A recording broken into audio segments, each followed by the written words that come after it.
Hello and welcome to another behind the scenes on Sea of Thieves, where today we're talking about the cutesy wootsy little pets. And today I'm joined by Mike Chapman and Josh Mitchell, and we're going to talk all about what they are and why we brought them to the game. So why did we decide on pets? Pets has been one of those kind of requests from a community for quite a while, and I think there's so many ways that we could have kind of realised pets in Sea of Thieves. But when we kind of looked at what the feature could be and how it could be represented in our game, we really wanted to go beyond the idea that the pets were just an extension of the pirate. They were just like a cosmetic that followed you around.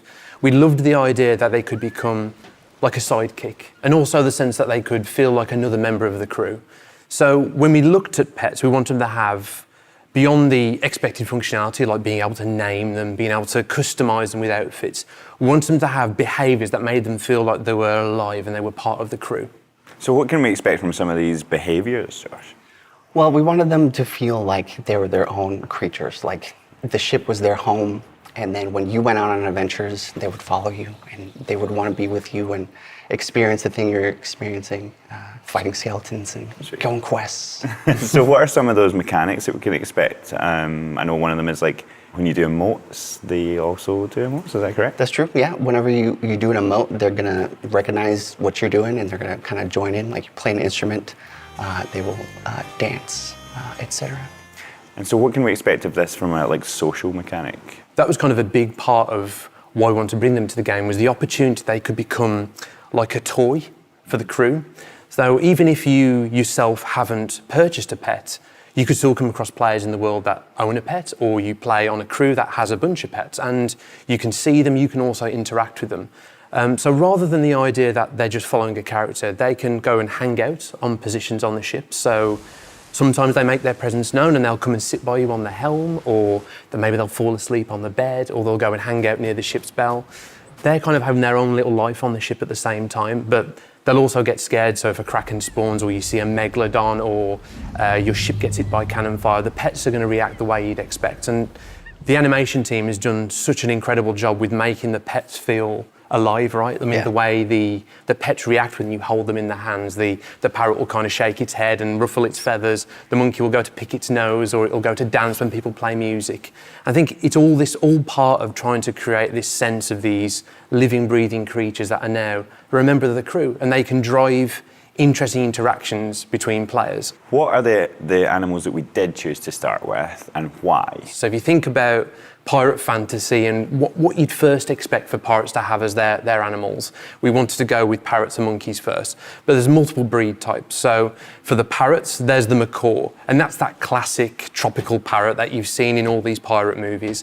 There's also the parakeet, this cute little parrot, and he looks so different to the kind of the main look of the macaw. And for the monkeys, there's the capuchin first, who that monkey is more like that classic monkey that you've seen in kind of pirate movies. And compared to the capuchin, we've also got the Barbary monkey, and those are bigger, and they look very distinctive compared to the capuchin. So we wanted to give players distinctive looks. So if you wanted a parrot, there's kind of two to choose from, and then there's two to choose from within the monkeys. Sea of Thieves is a cosmetic-driven game, right? How do we plan to move forward with that stuff?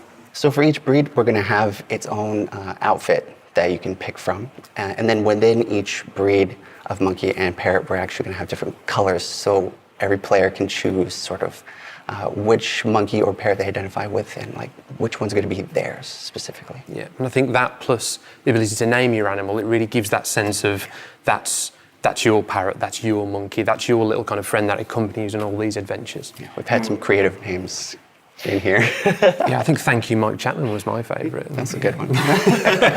Big Monkey was also.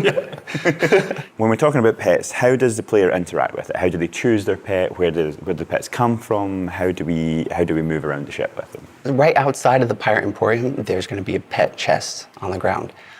And you can access your pet from there on any outpost. Or on your ship, we also have a new interaction chest, which is going to be the pet chest. So you can go in there, you can choose which pet you want to bring out of yours, which outfit you want it to be wearing, and then you can name it from there as well. So once your pet is out of the chest and it's with you in the world or on the ship, you can pick it up, you can pet it, you can bring it around, show it off to people. And then around the ship we have certain hangout spots, many of which will be perch spots as well. So like around the helm, There's spots you can just put your pet while you're on the wheel, over the bow, pretty much all over the ship. You could just have them there and they'll stay there. So if you want to leave the ship, they'll be there while you're on your adventures if you want to be sneaky or whatever. We've also got the pet cages, right? So long-time players of Sea of Thieves will know that we've always had these pet cages in the galleon's captain's cabin, and we've now made these interactable. So you'll be able to go up to the latch, kind of interact with it, the door will open, you'll be able to place your pet inside and you can shut them inside. So if you want to keep tabs on them and know where they are, you can put them in these cages, and that's gone down really well with our insiders. So we've actually placed those cages in the brig and also in the sloop. So no matter how you choose to play Sea of Thieves, you've got this designated place where you can place the pet. We've discussed today what we can expect at launch for pets. What can we expect in the future? So this is very much just the start. Like, as you can imagine, there's a bunch of awesome things that we want to do around the pets, especially in terms of the options for different pet types. And sure, if players, long-term players of Sea of Thieves, they've seen older trailers, they've seen different animals, and I think just the idea of different things that could be on the ship with you, absolutely you're going to see that. And also more customization options, more outfits. But this is just the start for pets. You're going to see the options that you have available to you expand as we proceed over the next months. Well, thank you very much for the insight, guys, and you'll all be able to get your hands on pets when they come out with the Smuggler's Fortune update on the 11th of September. See y'all soon.